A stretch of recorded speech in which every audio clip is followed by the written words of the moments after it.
Ahora vamos a dedicarnos un poco a la presentación muy escueta de los esfuerzos que hay para armonizar todas las clasificaciones, normas relacionadas al reporte de recursos y reservas minerales.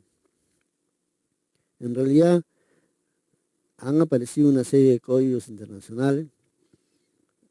En general son muy similares, el espíritu de cada uno de ellos es realmente idéntico, pero cuando ya uno entra a algunos detalles hay algunas veces diferencias no muy fáciles de reconciliar. Por tal motivo, en los últimos lustros y años hay muchos esfuerzos para armonizar todos estos códigos, y uno de ellos que me gustaría presentarles es el de la UNFC, que es el del United Nations Framework Classification, que tiene un estilo algo distinto a lo que hemos visto anteriormente, ¿no? Este proyecto de clasificación, que ya está siendo usado, pero todavía no tiene la difusión que tiene el National Instrument o los códigos York, se basa en una clasificación 3D de los recursos y reservas. Es una clasificación 3D porque aquí, además de los conceptos geológicos o la información geológica, que aquí viene a ser uno de los ejes de esta clasificación, que tiene la letra G, está también un eje donde se mide el factor económico de las estimaciones, que es el eje E vertical, corriendo desde abajo hacia arriba. Y también interviene un tercer eje, que es el eje de la factibilidad. Qué tan factible es la estimación. Y ese es un eje que está asignado por la letra F y que está corriendo un tanto de izquierda a derecha, pero introduciéndose en la figura para confluir con los otros dos ejes. Todos los ejes van en aumento hacia una mejoría o hacia una mayor calificación, confluyendo al punto de coincidencia en el cual se define un cubo. Cada una de las clasificaciones acá representa un cubo que está denominado por el parámetro que se mide en cada uno de estos tres ejes. El cubo máximo viene a ser aquí el 111, que califica la más alta categoría, que vendría a ser un sinónimo de reservas probadas en los otros códigos o en las otras clasificaciones.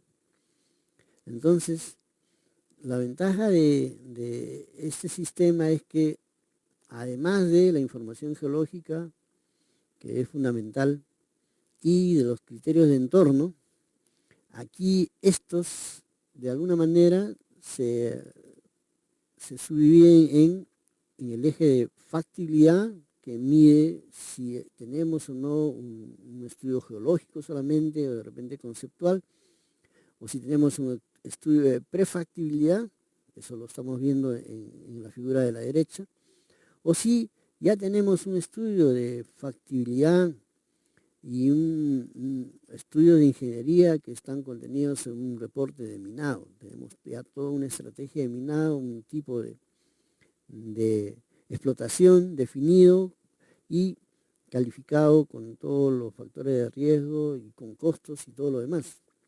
Entonces, estos tres casilleros que van del dígito 3, 2, 1, midiendo en el eje F de la factibilidad, nos permiten calificar de forma más objetiva y directa cuál es la factibilidad de beneficiar económicamente un yacimiento.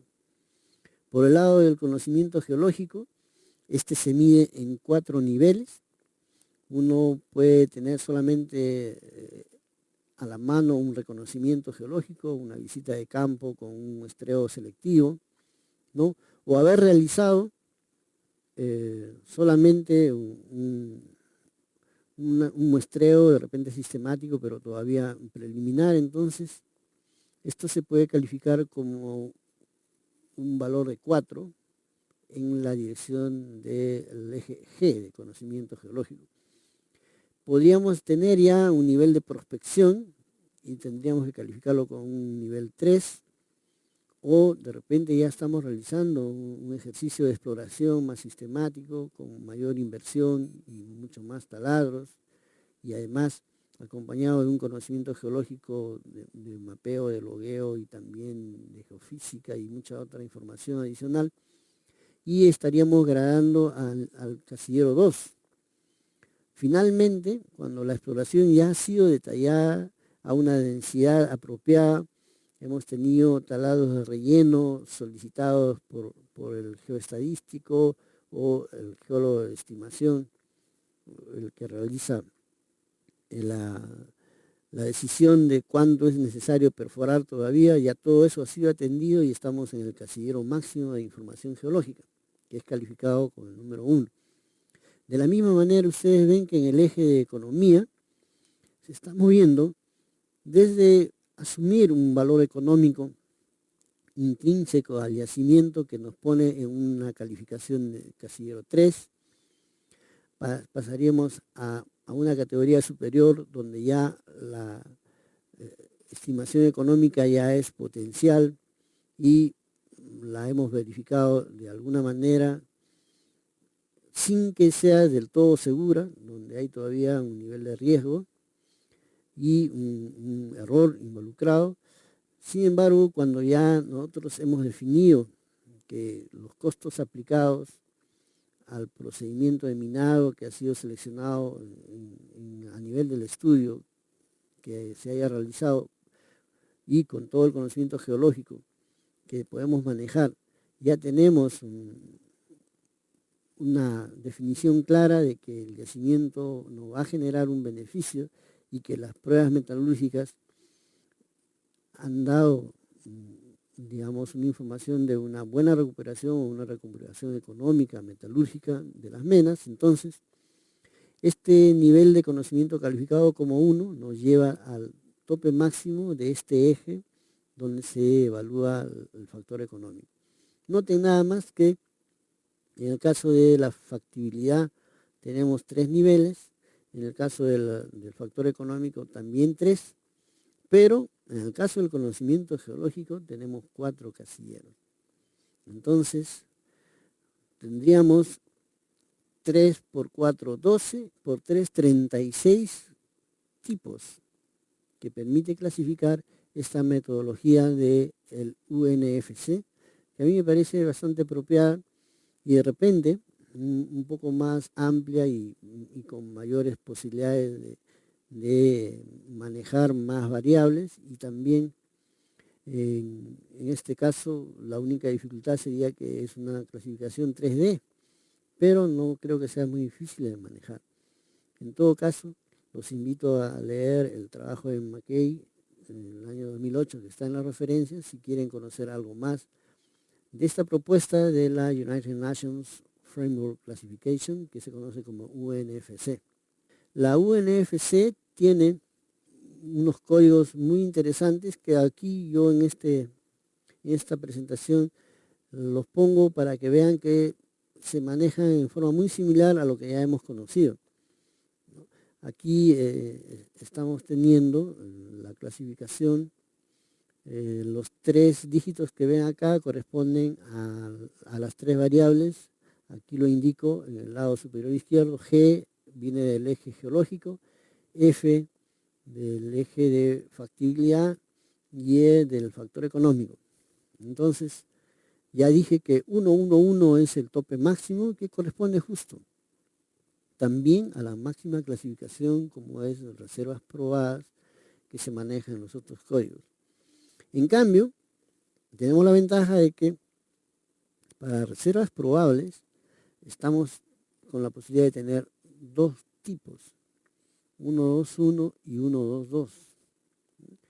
Esto es también muy conveniente y todo esto dependerá. ¿Dónde está la diferencia? 121, 122, está en el último casillero en lo que se refiere al factor económico.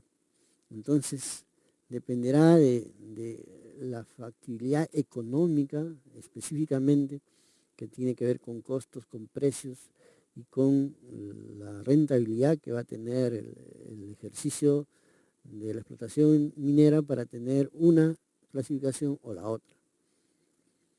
Luego tenemos el casillero 331 o el cubo 331, corresponde a lo que conocemos en los otros códigos como recurso medido. 332 al recurso indicado, 333 al recurso inferido. Otros códigos importantes, aquí tenemos el casillero 334, es el recurso reconocido, así lo denomina la UNFC. 221 y 222 son recursos con prefactibilidad. 211 es un recurso con factibilidad, por supuesto mejor reconocido y con más respaldo y menos riesgo que los dos anteriores, recursos con prefactibilidad. Entonces, no es un código todavía o una opción muy reconocida a nivel mundial.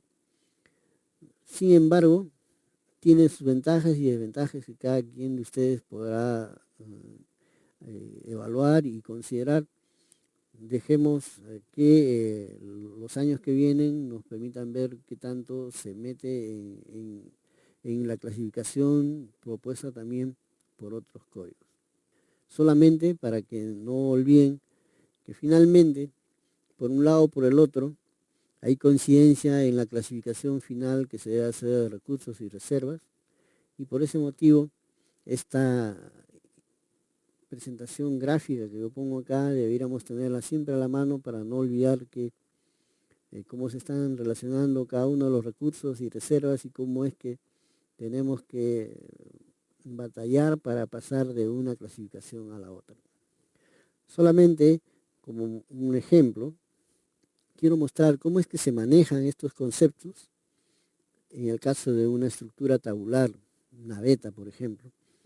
Tenemos una sección longitudinal paralela al rumbo promedio de una estructura tabular, una beta, para decirlo en forma resumida, y solamente estamos considerando una galería que está corriendo ahí en forma horizontal y solo una labor vertical o chimenea que nos ha permitido tener un reconocimiento tangible de la estructura mineralizada. Reconocimiento tangible, ¿qué significa? Que hemos podido muestrear la beta. Aquí en este tramo de la izquierda hay un trazo rojo en medio de la galería que indica que ese tramo es el tramo que ha podido ser muestreado. Está interrumpido y no está continuo, hay un lapso de un tramo que no tiene la coloración roja, que no ha podido ser muestreada. No sé, supongamos que ha habido enmaderamiento previo o que ahí la estructura se perdió, lo que fuere, pero el tramo siguiente, que es un poco más largo, también tiene un reconocimiento, un muestreo. A lo largo de la chimenea también hay todo un tramo muestreado. Estos tramos muestreados o niveles de reconocimiento son los lugares donde hemos podido tomar muestras por canales, de repente transversales al rumbo de la estructura y de un ancho determinado. Todo eso figura seguramente en nuestro protocolo de muestreo, pero para este fin lo único que quiero es indicarles cómo es que hay que definir las dimensiones de los paneles que van a constituir recursos o reservas. En este caso, el ejercicio de definir estos paneles parte por el hecho de reconocer que previamente nosotros sabemos o tenemos una noción de cómo es la variabilidad de la ley o el recurso que estamos tratando de clasificar. Más adelante veremos que es necesario primero hacer un ejercicio de variografía estructural, de correr variogramas en las direcciones que sea posible. Generalmente en una beta solo es posible hacer una corrida de variograma horizontal y vertical porque la información está en galerías y en chimeneas, y esto ya nos permite definir algo muy importante. Hay muchas otras cosas más que sacamos de la investigación variográfica, pero por lo menos para este ejemplo tenemos una elipse de influencia, que nos indica que hay una anisotropía, que hay una mayor variabilidad de la ley, vamos a suponer que sea oro o que sea cobre, no importa. Tenemos una mayor variabilidad en la dirección horizontal, por eso el alcance es menor, mientras que en la dirección vertical hay una menor variabilidad. Esto puede ser debido quizá a que los flujos mineralizantes son muy subverticales o qué sé yo. Finalmente, la variografía nos indica que debemos aplicar no un radio de influencia, que sería ignorar esta anisotropía, sino más bien una elipse de influencia, que tiene un eje menor de 10 metros, y tiene un eje mayor de 20 metros, justo en la dirección de la chimenea 20 y en la dirección de la galería 10. ¿Para qué nos sirve eso? Nosotros, a partir del tramo muestreado, que es nuestro eje de reconocimiento, en el caso de la chimenea, por ejemplo, sabemos que podemos a cada punto de muestreo asignarle una influencia de 10 metros tanto a la derecha como a la izquierda, lo cual significa que puedo definir, si he tomado una muestra en la pared de la chimenea, puedo decir que esa muestra por lo menos me está representando que ese valor lo puedo extrapolar 10 metros a la derecha y 10 metros a la izquierda. Entonces el ancho del rectángulo ya lo puedo establecer en 10 metros. Y la altura del mismo será toda la longitud muestreada. Siguiendo este procedimiento, que ya no es tan impositivo o no es tan aleatorio, yo puedo definir un panel de estimación que va a tener 10 metros de ancho por la longitud del tramo muestrado. De igual manera lo defino a la derecha como a la izquierda y por eso tengo dos paneles idénticos. Al ser estos paneles realmente respaldados por este soporte de ese tramo muestreado y al tener yo la elipse de influencia que viene de un ejercicio de variografía, yo puedo tener la seguridad de decir esto es un panel de mineral probado. ¿Por qué?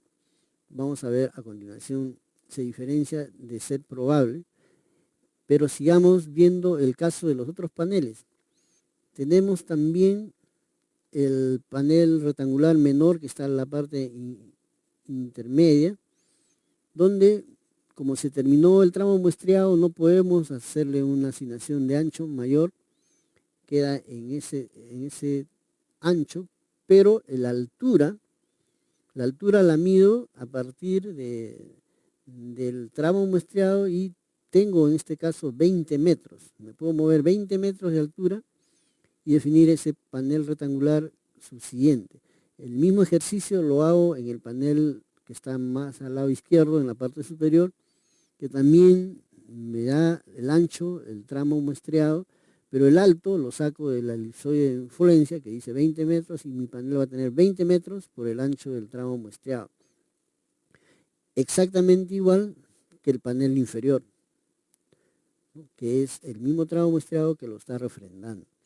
Pero ustedes ven, lo mismo hemos hecho para definir el rectángulo más grande que está en la parte inferior central, que se basa en el ancho del muestreo, o sea, todo el tramo muestreado que viene a ser una de las dimensiones del panel, y los 20 metros que nos da autorización el elipsoide de influencia.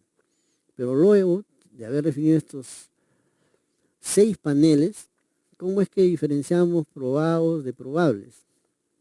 Ahí viene el concepto que hace un momento definimos, que reservas probadas son aquellas que están listas para ser explotadas. De todos estos 6 paneles, yo tengo la posibilidad de explotar o de minar los que están en la parte superior de la galería, porque asumo que es la galería de extracción, a donde pueden llegar los carros mineros, yo puedo instalar chutes, y por sus niveles, a partir de la chimenea, ir metiéndome y extrayendo el mineral. Está listo para explotar. No hay nada que me lo impida, solo tengo que dar la orden al ingeniero de minas y este empezará a llevar mineral a la planta, lo cual no es el caso de los dos paneles inferiores. Los dos paneles inferiores son reservas igualmente verificadas, medidas, pero son probables porque va a hacer falta que yo desarrolle un nivel inferior para poderlos extraer. Está todavía pendiente el hecho de que yo desarrolle ese nivel inferior, también haga de repente una chimenea de extracción o a una chimenea de desarrollo a partir de la cual yo realice sus niveles o qué sé yo, pero este nivel todavía no existe, esta galería de extracción inferior todavía no existe, de tal manera de que ese es el motivo por el cual estos paneles inferiores tienen una coloración de reservas probables. Estos son algunos criterios que se manejan, criterios al fin, que pueden variar de persona calificada a persona calificada o de experto en experto, pero que como ustedes van a ver son criterios que en gran medida son muy similares ahora actualmente que ya tenemos códigos internacionales que nos dan unas pautas que muchos de nosotros aceptamos y que cada vez nuestras estimaciones y clasificación de reservas o recursos son cada vez más parecidas o similares. En el caso de un cuerpo tridimensional, para poder acceder de una clasificación de recursos inferidos a recursos indicados y recursos medidos, prácticamente se trata de un ejercicio de realizar más perforaciones. Vamos a revisar al final del curso, en el siguiente módulo, cómo nosotros podemos apoyarnos en una serie de herramientas que ahora existen para poder programar con mejores criterios unos talados de relleno o de infilling, como se llaman, para poder ir gradando o accediendo a niveles de clasificación de recursos mejores. Aquí estamos mostrando en forma tridimensional la estimación de la ley en un cuerpo tridimensional, donde el color rojo nos está indicando concentraciones de oro que están por encima de o muy cerca de 1 gramo por tonelada, y en cambio los valores más fríos, en este caso los colores celeste y azul, nos indican los contenidos más bajos. Esto puede ser una información importante para señalarnos las zonas donde hay mayor mineralización. Sin embargo, nosotros necesitamos de otro tipo de información, como por ejemplo un mapa igual, tridimensional, donde se nos indique no solamente el contenido en ley de un yacimiento, sino de repente directamente el error de estimación que existe en cada parte de ese dominio y que respalda una determinación de ley o de tonelaje. De tal manera que con la ayuda de estos mapas de errores, nosotros podemos establecer mejor dónde colocamos los siguientes taladros y no ya se trata solamente de un criterio geométrico, a la mitad de 2 taladros o en un lugar que lo elegimos de repente en forma muy empírica, sino que las mallas de perforación,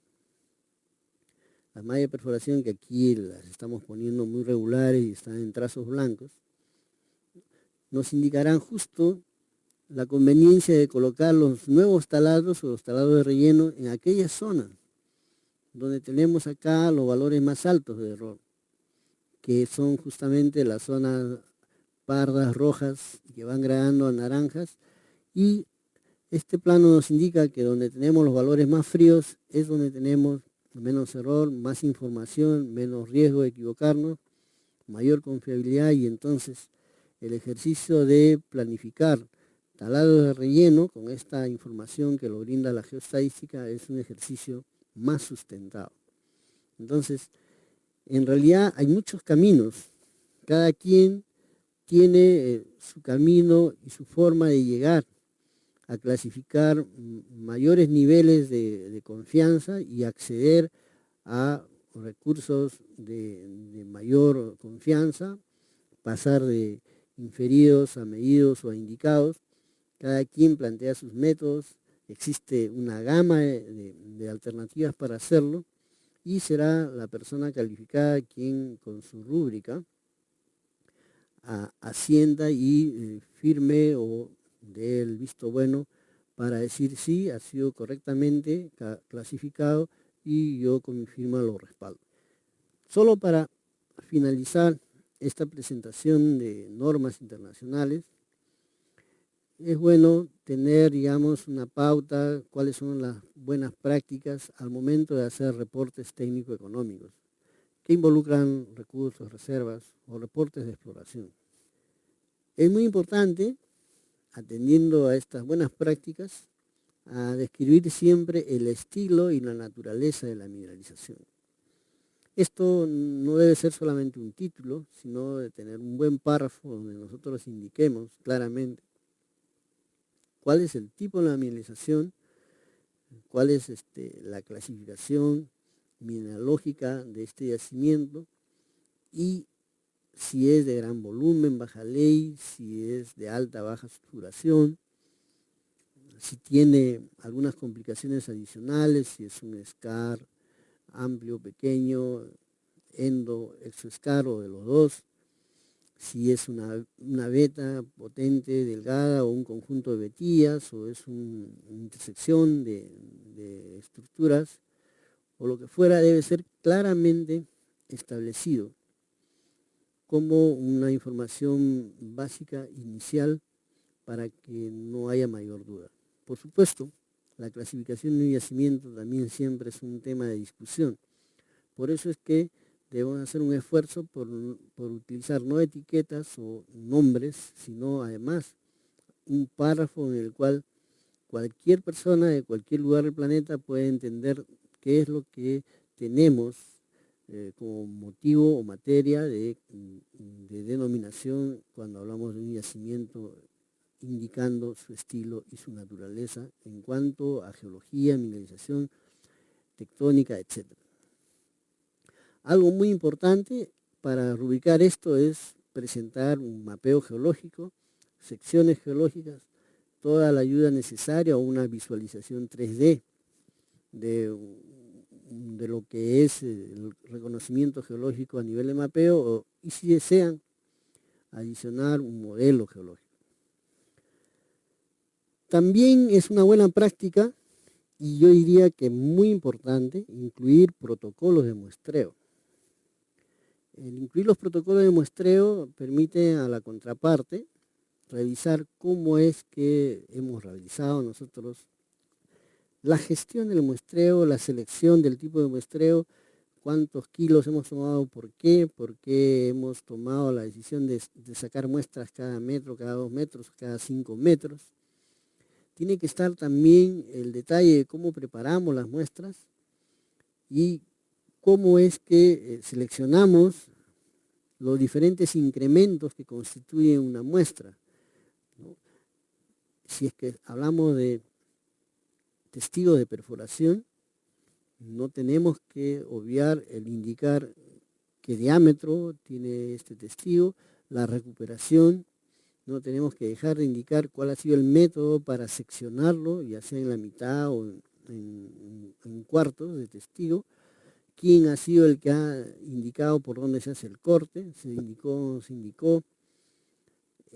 Tiene que estar indicado también el peso de cada muestra y cómo hemos seleccionado el tramo y el trozo que vamos a meter en una muestra y cómo hemos tomado los incrementos para hacerlo. Es decir, el protocolo de muestreo, la forma de preparación de las muestras o de compositación, si fuera el caso, y también los métodos de análisis tienen que estar claramente especificados.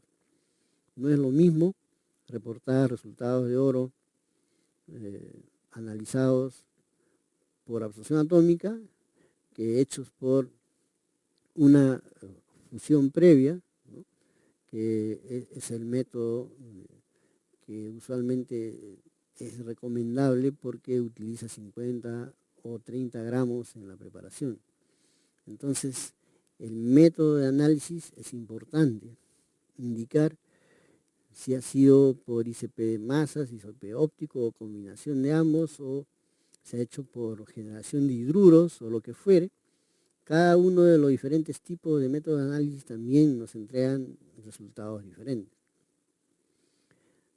No hay que olvidar de indicar la densidad del muestreo. No hay que dejar de indicar cómo es que hemos llegado a la conclusión de que esa es la densidad más adecuada. Así como también describir claramente cuáles son los métodos que nos han permitido a nosotros definir métodos y conceptos para definir estimación de recursos y reservas, y cómo es que hemos indicado que hay un entorno o dominio que lo estamos calificando como recurso medido y por qué no lo calificamos como recurso indicado, y por qué una parte de ellos ya para nosotros son reservas, y por qué probadas y no probables. Todo eso tiene que estar claramente indicado. Así como todos aquellos factores que directamente influencian en la economía del yacimiento o de su potencial explotación, como por ejemplo la indicación de los diferentes cutoffs en la estimación de recursos y reservas, y no olvidar que en un cuadro de este tipo tienen que estar por lo menos las tres variables, como es el tonelaje y su respectiva ley, y el cutoff al cual se ha calculado el determinado tonelaje, y que será distinto para diferentes cutoffs en el caso de la ley y el tonelaje. Finalmente, no hay que olvidar claramente, sobre todo, adjuntar los estudios técnicos económicos que sustentan una conversión de recursos en reserva.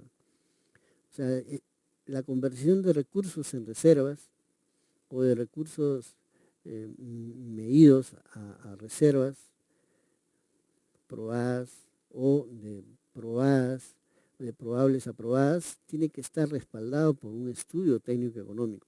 No es algo automático. Y eso también tiene que adjuntarse. Todas estas buenas prácticas y muchas otras más son bienvenidas y deseables en los reportes de recursos y reservas, y también en los reportes de resultados de exploración. También hay otra lista adicional, como indicar el tratamiento de altos erráticos. Cuando trabajamos con data y no indicamos cómo hemos identificado los altos erráticos y cómo los hemos tratado. Algunos los eliminan, otros los cambian o los reemplazan por valores alternativos. Todo esto tiene que estar claramente especificado, porque definitivamente afectan las estimaciones. Los reportes de reservas también tienen que estar acompañados de pruebas de recuperación metalúrgica de diferente nivel. Seguramente al comienzo solamente serán análisis secuenciales que acompañarán a nuestras leyes, y eso puede ser un ejercicio muy recomendable, como ya les indiqué. Pero más temprano que tarde tendremos que adjuntar pruebas metalúrgicas y en un escalamiento conveniente, dependiendo qué es lo que ya estamos clasificando. Definitivamente vamos a tener que tener reportes de pruebas metalúrgicas a nivel de una planta piloto, si es que ya estamos clasificando reservas y no recursos. Pero pruebas metalúrgicas en columnas serán suficientes si todavía estamos a nivel de recursos. Por otro lado, debe también indicarse algunos de los factores externos que influencian, como es el caso de los precios de los metales, su tendencia de variación, y también de los costos, que tienen también una variación en el tiempo. No hay que olvidar de especificar los factores de dilución, porque encontramos zonas con ley económica, pero alternadas a veces con zonas estériles o de muy baja ley. Entonces, al momento de extraer, vamos a tener que llevarnos conjuntamente la zona económica con el mineral estéril o una parte de él, lo cual significa una disminución de la ley, lo cual se conoce como dilución. O de repente necesitamos sacar un mayor volumen y ustedes saben que eso significa una disminución de la ley. Todos estos factores de dilución tienen que estar claramente indicados también. Otra buena práctica es el especificar los factores o ratios de stripping o de soterramiento, que es la cobertura, a veces natural, del yacimiento, cobertura que se tiene que remover a un gran costo y beneficio prácticamente cero, hasta llegar a tener un acceso directo al mineral considerado como recurso o como reserva aprobada para llevarlo a la categoría de reserva probada, ya no probable, de tal manera que ya estaría listo para su explotación. Entonces hay que indicar los factores de soterramiento. Y finalmente, referirse a las reservas y recursos como estimaciones, no como cálculos. Si ustedes presentan un reporte que diga cálculo de reservas o cálculo de recursos, entonces no es bienvenido, porque estos no son cálculos, no dejan de ser estimaciones. Por más que utilicemos los criterios más sofisticados y las herramientas más poderosas, siguen siendo estimaciones. Involucran un riesgo y están basados en niveles de confianza que nosotros tenemos que establecer. Finalmente, permítanme hacer una pequeña discusión de una serie de detalles relacionados con el tema, directa o indirectamente, pero que influyen en lo que estamos conversando sobre recursos y reservas. En primer lugar, es conveniente saber cómo es manejado este tema en nuestro entorno directo. Y aquí he resumido lo más importante que ha considerado la Bolsa de Valores de Lima para el tema. Para la Bolsa de Valores de Lima existen 5 categorías, que son las que nosotros hemos definido. Ahí tienen reserva aprobada, reserva probable, recurso medido, recurso indicado y recurso inferior, que es justamente lo que propone la mayor parte de los códigos internacionales. No hace alusión la Bolsa de Valores al reporte de resultados de exploración, pero si las personas calificadas tienen un conocimiento de lo que plantean actualmente los diferentes códigos internacionales, seguramente se van a regir por ello y lo van a incluir dentro de las pautas que se manejan, el Código York o el instrumento nacional o cualquiera que fuere el código que nos está rigiendo al momento de hacer un reporte de exploración. Por otro lado, para la Bolsa de Valores de Lima, las personas calificadas que realizan la estimación o que la refrendan tienen que reunir las siguientes características. O bien son ingenieros de minas o ingenieros geólogos, pero tienen que estar registrados y habilitados en el Colegio de Ingenieros del Perú. Por supuesto, cada quien en su capítulo. Y cuando dice registrado, tienen que tener un código CIP o CIP. Y por cierto, cuando dice habilitado, tiene que estar como miembro activo. Luego, exige la BBL un mínimo de 5 años de experiencia en el tipo de yacimiento u operación minera que se está refrendando o calificando. Entonces, como ven, hay plena coincidencia en las exigencias locales, en nuestro caso de la Bolsa de Valores de Lima, plena coincidencia y consonancia con lo que proponen los códigos internacionales. Conviene señalar cuáles son las amenazas y las fuentes principales al momento de realizar una estimación, las principales fuentes de error. Hay errores que ya son intrínsecos, como es el caso del error de extensión, que es el que se plantea cada vez que yo trato de extrapolar el valor de una muestra o de un grupo de muestras a volúmenes que son mucho mayores. De tal manera que por más esfuerzo que hagamos, siempre la muestra o el grupo de muestras va a ser solo un diferencial.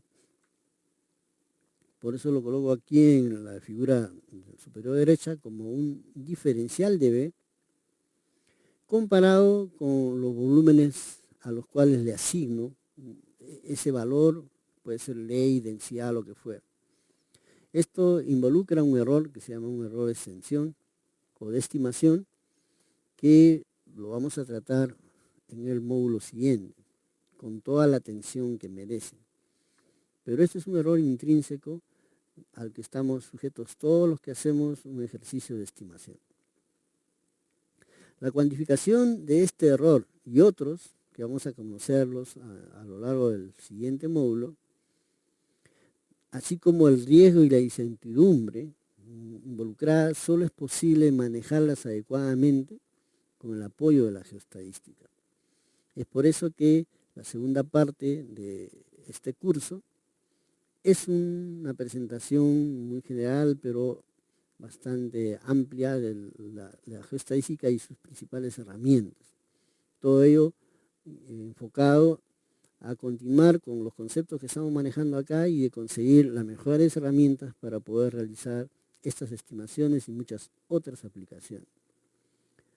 No se olviden también que antes de realizar una estimación o cualquier otro ejercicio estadístico o geoestadístico, tenemos que tener la seguridad de que la data tiene una calificación adecuada, que está perfectamente organizada y validada y que hay una persona también competente que nos da la seguridad de que no hay errores o que estos son prácticamente mínimos y que tampoco se ha hecho una mezcla de datos de laboratorios diferentes, de campañas diferentes, separadas por muchos años o realizados por empresas diferentes y que no se ha juntado alegremente una información con la otra, sino que esto ha sido un ejercicio con todo el cuidado de hacer primero las pruebas de inferencia que se requieren o los tests que hay que realizar para poder juntar una data de procedencia o de edad diferente con otra data y poder juntarlas y generar una misma data. Obviamente los resultados tienen que estar refrendados por certificados de análisis de laboratorios comerciales con todas las características, con todos los requisitos que debe tener y los cuales deben tener también rutinas de QA/QC previamente verificadas, así como en el caso nuestro un QA/QC que debemos nosotros vigilar que se aplique desde el momento, desde que se hace una concepción del muestreo y durante el muestreo primario, que es donde se generan la mayor cantidad de errores. Desde el inicio de la exploración es una buena práctica monitorear la desviación de los taladros. Uno se encuentra con el hecho de que taladros antiguos o del inicio de la exploración, a veces no muy pocos, sino de un buen porcentaje, no han tenido medición de desviación porque esta no se decidió a tiempo. Y muchos consultores y muchas empresas de verificación de estimaciones y de data, lo que hacen simplemente es sacarlos de la data, eliminarlos porque no tenemos la seguridad de ubicación exacta de los diferentes tramos, sobre todo los más profundos. Nuevamente les recalco aquí que desde el inicio de la exploración se debe introducir ya los análisis químicos secuenciales. Esto nos da la información directa de si lo que estamos encontrando en ley es también más o menos recuperable. Si nosotros ya podemos ir proyectándonos en el tipo de beneficio metalúrgico que se va a aplicar al yacimiento, esto es de una gran ayuda. Es un paso previo, como pongo acá, al ejercicio de la geometalurgia, que es otra rama muy interesante y muy importante, y que seguramente muchos de ustedes también tienen que manejar o están en la necesidad de saber cómo se maneja. Establecer mediciones sistemáticas de la densidad. Este es un gran defecto que se encuentra incluso en empresas de muy alto nivel y muy renombradas, donde después de haber aplicado las técnicas más sofisticadas para estimar los tonelajes y las leyes, al final, los volúmenes y las leyes, al final el volumen es transformado por un factor que es una densidad promedio de una zona o a veces hasta de todo el yacimiento, y con ello estamos involucrando un tremendo factor de error, porque la asunción de que la densidad no es tan variable es realmente una falacia. Cuando ustedes hacen determinaciones sistemáticas de la densidad, se dan cuenta de que hay una gran variación, y si hacen cuadros de sensibilidad como los que vamos a mostrar mucho más adelante, verán que variaciones mínimas de la densidad afectan drásticamente la economía o el valor del yacimiento. Finalmente, no se olviden que está muy bien que actualmente tengamos una buena difusión de los sistemas y ejercicios de QAQC, que son el aseguramiento y el control de la calidad. Pero yo debo recalcar que deben ser principalmente enfocados al muestreo primario, ya que el muestreo primario es la fuente principal de los errores.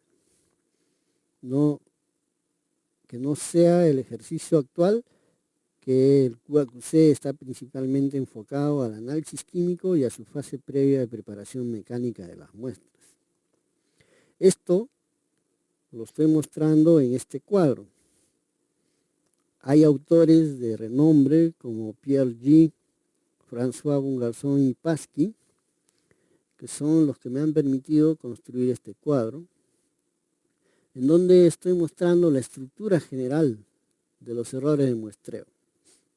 En esta estructura general se ve claramente cómo, miremos el lado derecho del cuadro, la fase de muestreo primario, que involucra el ejercicio directo del muestreo, o sea, tomar los incrementos y llenarlos en una bolsa y constituir una muestra y un grupo de muestras, así como su transporte y almacenamiento, eso que constituye la fase de muestreo primario, que también involucra desde el tipo de muestreo, la distancia de muestreo, la densidad de muestreo, etc., produce un sesgo de 1000%, que comparado al sesgo de 50% que se produce en el muestreo secundario, que es cuando ya la muestra llegó al laboratorio, se le hace una preparación mecánica o una reducción de tamaño y de volumen, y se le prepara para la digestión química, la disolución, y ya está listo para el análisis químico.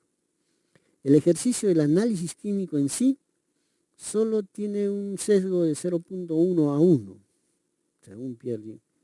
Si vemos en la parte central del cuadro, podremos notar que en términos de error relativo, la influencia en el error relativo de las fases primarias del muestreo, donde está, como le digo, desde la concepción del tipo de muestreo, el ejercicio propio del muestreo, en el cuidado que tenemos que tomar con las muestras en su almacenamiento, transporte, manipulación, corte, seccionamiento, reducción, obtención de los incrementos, de qué tamaño tienen que ser los chips, cuántos kilos de muestra, y en la manipulación, si lo hacemos con las mismas herramientas, sin limpiarlas previamente, o si usamos pinturas o brochas para limpiar los taladros en lugar de spray, qué sé yo, todo eso significa un mayor error potencial y real comparado con el muestreo secundario, donde la preparación mecánica y el ejercicio del análisis químico propiamente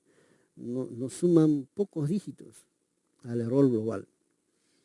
Lamentablemente, a pesar de que esto es la realidad, todos nosotros grandes y pequeñas empresas y geólogos de diferente calificación, especialistas o no, le damos más atención al QA/QC del análisis químico y del muestreo secundario, cuando debiéramos tener toda nuestra batería de control de calidad y de aseguramiento de la calidad, sobre todo a nivel de muestreo primario, donde no lo hacemos. Yo justo estoy presentando un trabajo al Congreso 15º de Geología, y en él podrán ustedes consultar más detalles respecto a esto, que me parece sumamente importante. Entonces, esperemos que recompongamos nuestro control de calidad y aseguramiento de la calidad y enfoquémonos más al muestreo primario.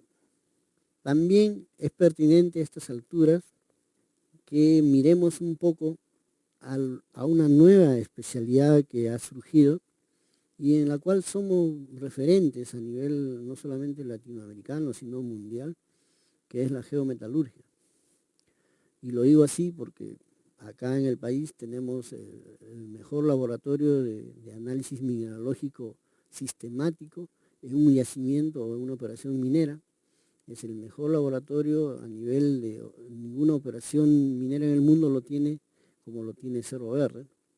Y ahí es donde se ejercita justamente el análisis mineralógico y de otras variables críticas en forma sistemática, y está utilizándose muchos conceptos de lo que se llama geometalúrgica o geometalurgia o modelo geometalúrgico en el ejercicio del beneficio de los minerales tanto en flotación como en lixiviación.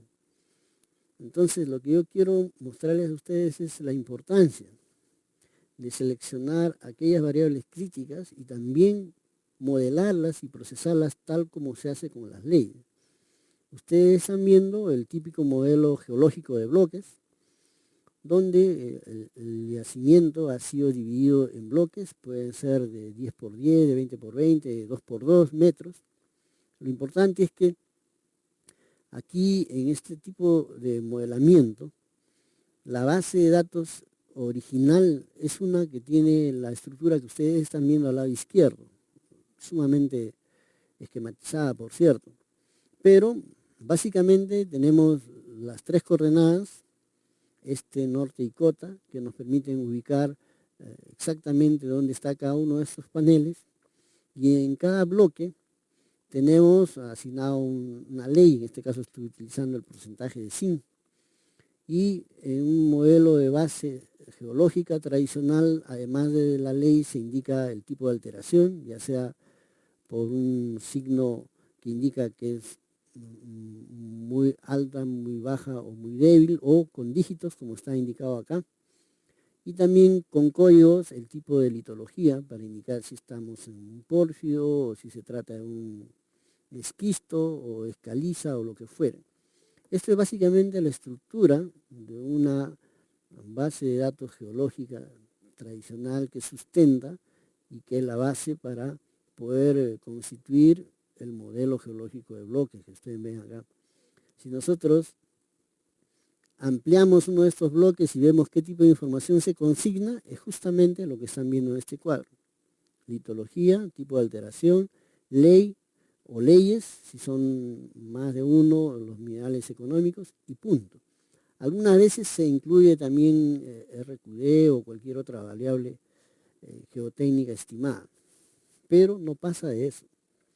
Lo que se propone con el modelo geometalúrgico es el de realizar toda una secuencia que va a partir desde la caracterización mineralógica, va a pasar por una serie de pruebas metalúrgicas secuenciales, hasta llegar a entregarnos a nosotros la indicación de cuáles son las variables críticas que afectan la recuperación o que afectan a la economía del beneficio mineralúrgico, o que influyen en los costos, como puede ser el mantenimiento, como puede ser el consumo de energía o el consumo de ácido.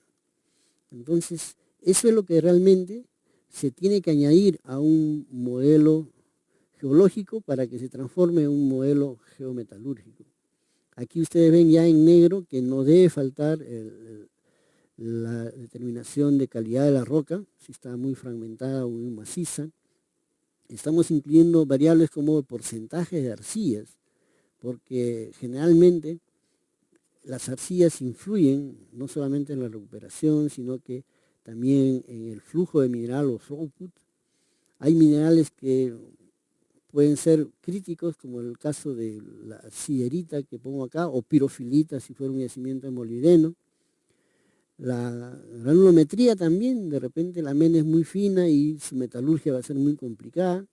O si pusiéramos directamente el porcentaje de recuperación, si fuera siquiera estimado, estaría muy bien.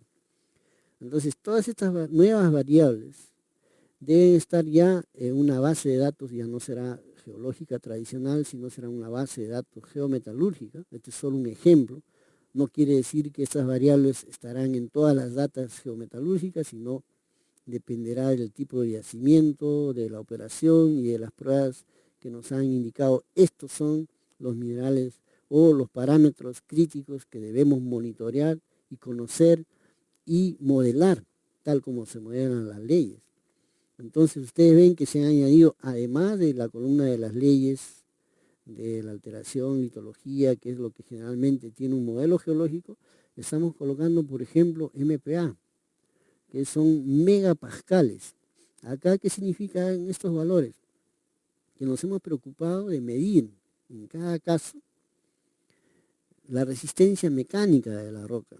Y eso se consigue con una prueba de carga puntual, que demora unos cuantos minutos realizarlo, y que se tiene que hacer al inicio de la exploración, cuando todavía el core diamantino está entero, porque solo necesitamos un trozo de unos 10 centímetros de longitud, no necesita ser muy cortado, fragmentado en una longitud de 10 centímetros, colocarlo en forma horizontal entre las puntas abusadas de un equipo de carga puntual, apretar un botón y nos sale una lectura que puede ser de 33, como está indicado en el primer casillero acá, 33 megapascales, nos indica que es una roca sumamente blanda, ¿no? Que con un poco de esfuerzo, incluso una persona fuerte lo puede deleznar con las manos. No así el otro extremo que indicamos acá, que es una medición de 250 megapascales, que es una roca competente, que seguramente vamos a tener que usar los mejores criterios y lo mejor de la especialización del técnico o del ingeniero de voladura para poderlo fragmentar. De lo contrario, vamos a tener dificultades. Eso justamente es un dato no solamente para voladura, ¿no?, sino principalmente para la chancadora primaria y secundaria, donde al haber hecho esta prueba en fragmentos de roca que se denominan el fragmento libre de fracturas, el fragmento que ya no tiene fracturamientos o planos de debilidad, por el cual generalmente se abre o se fragmenta la roca, sino en aquellos fragmentos que colocamos justo en el equipo de carga puntual, nos da la información útil para el ingeniero que está a cargo del chancado, tanto secundario como terciario. Esto también se modela porque definitivamente influye. No es lo mismo pasar un material de 250 megapascales que pasar un material de 49 o 33. Seguramente el fracturamiento también influye, pero a nivel de chancado primario. Otra variable crítica, generalmente casi siempre presente en todas las bases de datos geometalúrgicas, es el porcentaje de arcillas. Porque las arcillas son, dentro de todos los minerales indeseables, los minerales que menos deseamos encontrar, acompañando a nuestras leyes, y en el ejercicio, digamos, del minado a veces hay que hacer malabares o juntarlas con zonas de menos arcillas, es lo que se llama blending, para minimizar su efecto nefasto. Pero lo podremos hacer siempre y cuando estén también tabuladas, tal igual como las leyes, las modelemos igual que las leyes y, como podemos ver, por ejemplo, en el modelo de bloques, ¿no? Estas zonas en rojo nos pueden estar indicando alto contenido de arcillas. Por encima, vamos a decir así, de un límite de especificación metalúrgica que nos diga más de 5%, píntalo de rojo. Y estos serán aquellos paneles donde tenemos muchas arcillas y que no debiéramos enviar a una planta de flotación, porque ha sido demostrado previamente por una secuela de pruebas metalúrgicas que influyen no solamente bajando drásticamente la recuperación por todos los problemas que producen las arcillas, sino que también en el circuito producen apermazamientos cuando el nivel de humedad no es controlado y colmatan las aberturas de las arandas y se pegan en las paredes, la pulpa o el material. Finalmente, por un motivo u otro, hay que modelar las arcillas y eso nos obliga a tener métodos de análisis para determinar el porcentaje de arcillas con la misma frecuencia o a veces generalmente menos, como lo hacemos para las leyes. Entonces, métodos de análisis de estos minerales críticos como las arcillas o la pirofilita en el caso de concentrar molinita o siderita, como se ha indicado acá, necesitamos métodos que nos permitan determinar estas variables. RQD también, y en algunos casos hay, digamos, ejercicios que llegan a determinar en base a minerales o a factores críticos una relación que permite estimar la recuperación, ¿no? Y justamente ustedes han visto que yo he incluido un ejemplo donde una secuela de pruebas metalúrgicas donde, entre otras cosas, se ha ido cambiando la proporción de una serie de minerales, o se ha ido enviando a pruebas metalúrgicas minerales con diferentes contenidos de monorionita, de caulinita, de cloritas, y hemos visto cómo muchos de estos minerales en mayor o menor contenido influyen en la recuperación y hasta hemos hecho un ejercicio de análisis de regresión múltiple y hemos obtenido una fórmula. Esa fórmula es un ejemplo de cómo nosotros podemos estimar la recuperación y colocarla en una tabla como esta, en base a elementos o parámetros de entrada que pueden ser minerales críticos, como en ese caso, recuerdan, fue la clorita, la maumorionita los que más afectaban, y de esa manera tener un modelamiento de estimación que también puede ser, digamos, indicado en una base de datos geometalúrgica. Entonces, el mensaje es claro, tenemos que realizar estimaciones de recursos y de reservas que fundamentalmente se basan en el contenido de las leyes o el contenido metálico o el valor de las menas, que es cuantificado a partir de las leyes, pero eso no queda ahí. Nosotros en la actualidad tenemos que preocuparnos de hacer una evaluación también geometalúrgica, porque no basta con decir en este yacimiento tenemos tantos millones de toneladas con tal ley media, sino que tenemos que saber de esa ley cuánto vamos a extraer económicamente, y eso es justamente lo que nos informa y nos permite predecir una base de datos geometalúrgica que desde un modelo de largo plazo ya nos puede ir marcando muy bien los factores económicos, porque ya conocemos los parámetros y minerales críticos que van a influir en la ley del concentrado, en su recuperación, o que, como en el caso de la abundancia de carbonatos o cloritas, nos van a elevar los costos porque van a aumentar el consumo de ácido. O minerales muy competentes o duros, como el cuarzo y la turmalina, que nos van a obligar a hacer mantenimientos más frecuentes o más seguidos.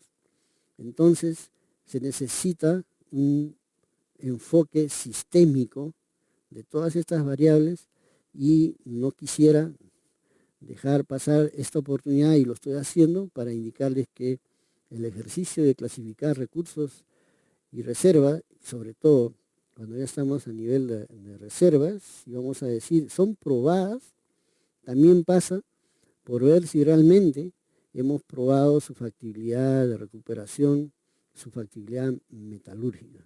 Y eso requiere de lo más primario e inicial que podamos, incluso desde la exploración, y a ir involucrando parámetros geometalúrgicos. Si desean leer algo más respecto al modelo geometalúrgico, estoy incluyendo esta presentación que hice en el Congreso Internacional Latinoamericano número 13, que fue paralelo al 14º Congreso Peruano de Geología. Y también hay un trabajo que estoy presentando en el Congreso 15º, en donde específicamente se habla del tema del QAQC, en donde se recomienda fehacientemente que este debe ser primariamente aplicado o con mayor énfasis en el muestreo primario.